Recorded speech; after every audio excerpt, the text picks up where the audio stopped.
أسعد الله صباحكم بالخير واليمن والبركات. صباحكم معطر بذكر الله، وبذكر الله تطمئن القلوب.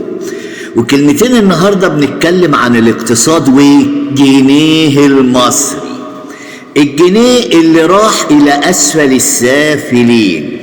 عملنا فيديوهات كتير وقلنا عايزين نغير اسم الملعون الجنيه ده.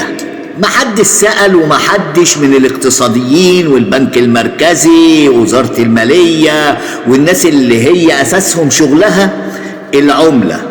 طب ما تعملوا جنيه اسمه الجنيه الذهبي ب1000 جنيه، الجنيه الذهبي ب1000 جنيه، بدل ما انتوا عمالين تدونا ورق كتير قوي، والورق ده بيكلف الدولة فلوس.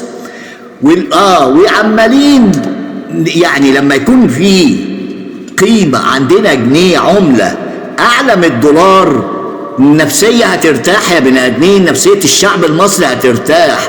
انتوا فين؟ مش عايزين تشغلوا عقولكم. يعني احنا عمالين نقول غيروا اسم الجنيه، غيروا اسم الجنيه، اعملوا عملة تضرب الدولار باسم جديد.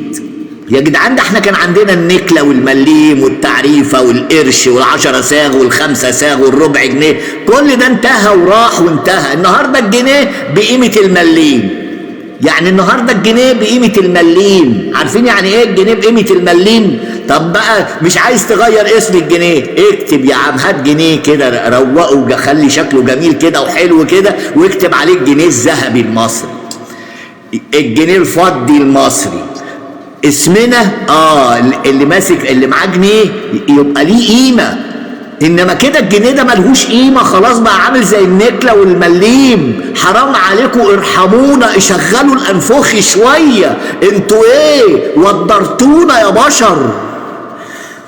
هقول ايه؟ حسبي الله ونعم الوكيل في الناس اللي ما بتعرفش تفكر.